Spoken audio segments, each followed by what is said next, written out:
আমরা আজকে একটু পিঠা বানানোর প্ল্যান করতেছি। পিঠা বানাতে চালের গুঁড়ি লাগে, কিন্তু আমাদের চালের গুঁড়ি নাই, আছে ময়দা। তো ময়দা দিয়ে যা পিঠা বানানো যায় দেখি কি করা যায়। যেহেতু সেমিস্টার শেষ, একটু ফ্রি আছি, তো ভাবতেছি একটা কিছু। আমাদের আটা সিদ্ধ হয়ে গেছে, আর পিঠার জন্য একটা ডিম লাগবে। বানানোর সময় প্রসেসে একটু তেল লাগবে, তো তেল নিছি। আর একটু হাতে এক্সট্রা গুঁড়া লাগবে, সেটাও নিছি। পিঠা ময়দা দিয়ে পিঠা বানানো খুব কঠিন, পিঠা হইতেছেই না। এইভাবে একটা একটা করে পিঠা বানাইতেছি, কারণ আমার খুব পিঠা খাইতে ইচ্ছা করতেছে। 1 ঘন্টা সময় নিয়ে এই পিঠা বানাইছি। এই কয়টা পিঠা হয়েছে। পিঠা যেহেতু খাইতে মরে যাইছে, তো পিঠা বানাবোই, যতদিন দেখতে কুচ্ছিত হোক আর যত পরিশ্রমী হোক। আমি প্রথমে অল্প একটু পানির ভেতরে একটু গুড় গরম করে নিতেছি। এটা আগে থেকে জ্বালাই নিলে হয় কি, দুধটা ফেটে যায় না। এই হচ্ছে গুড়, বাংলাদেশ থেকে আসছে। কালকে আমরা আন্দালুসে গেছিলাম মাছ কিনতে, তো যাওয়ার পরে দেখি, মানে আমরাও অনেক লাকি, তারপরে দেখি যে সাথে সাথে প্যাকেট কেটে বের করতেছে। তো আমি বেশি চিন্তা ভাবনা না করে 2টা প্যাকেট নিয়ে নিছি, যে যা হয় হবে নি। শীতের সিজন চলতেছে, বাংলাদেশে সবাই দেখি পিঠা বানায়।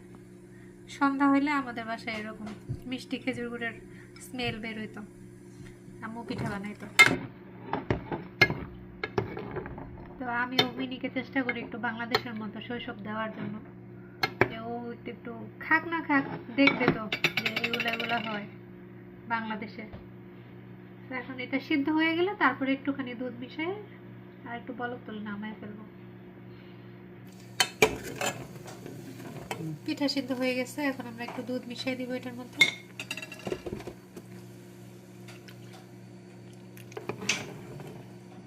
এটা এখন কিছুক্ষণ জ্বালাবো, জ্বালায় হালকা একটু ঘন হলে, একটু নারকেলের পুর টুর থাকলে এটা মিশিয়ে দেওয়া গেলে আরো মজা হয়। এই আমাদের পিঠা রেডি।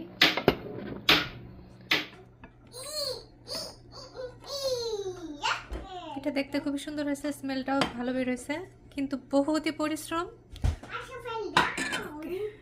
এই হচ্ছে পিঠা। I'm so happy. পাকান পিঠার জন্য দুধ তৈরি করে নেব।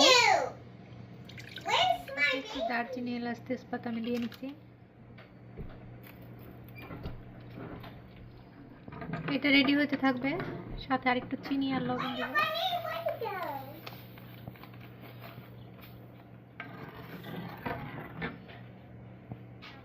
একটুখানি লবণ দিতেছি।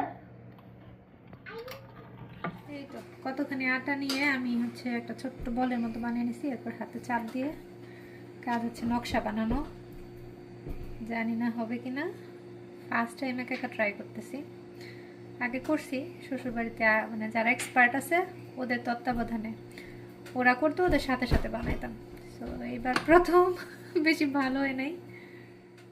এই হচ্ছে আমাদের প্রথম পিঠা।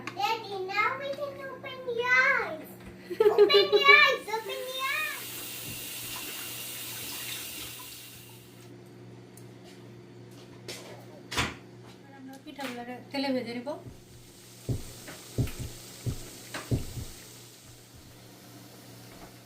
এই আমাদের পিঠা ভাজি শেষ, আমরা একটু ব্রাউন করে ভেজে নিয়েছি। তো আমরা ভাবছি বলে ভুলভাবে আমার জামাই হেল্প করছে। এখন আমি যে চিনিটা, দুধটা যে জ্বালায় রাখছিলাম সেটাই ভিজিয়ে দিচ্ছি। আমার শ্বশুরবাড়িতে এটা হচ্ছে ওরা ওভারনাইট ভিজিয়ে রাখে, তো আমরা হয়তো 3-4 ঘন্টা ভিজিয়ে রাখবো, কারণ ময়দা দেওয়া তো। আর আমি একটু এক্সট্রা গুড় অ্যাড করছি বাড়তি ফ্লেভার হওয়ার জন্য। তো পিঠা 3-4 ঘন্টা পরে দেখা যাবে যে অনেক নরম হয়ে গেছে এবং মিষ্টি হয়ে গেছে, তখন এটা খেতে আরও ভালো লাগবে। আর আমার জামাই যখন পিঠা ভাজতেছিল তখন আমি বসে বসে আরেক স্টাইলের পিঠা বানিয়ে ফেলছি, কারণ আমাদের ডো অনেক বেশি হয়ে গেছে। তো এইগুলো যেটা হচ্ছে লুচির মতো হবে। বিসমিল্লাহির রহমানির রহিম। এমনি এমনিও খাওয়া যাবে, আবার গুড়ের রস দিয়েও খাওয়া যাবে।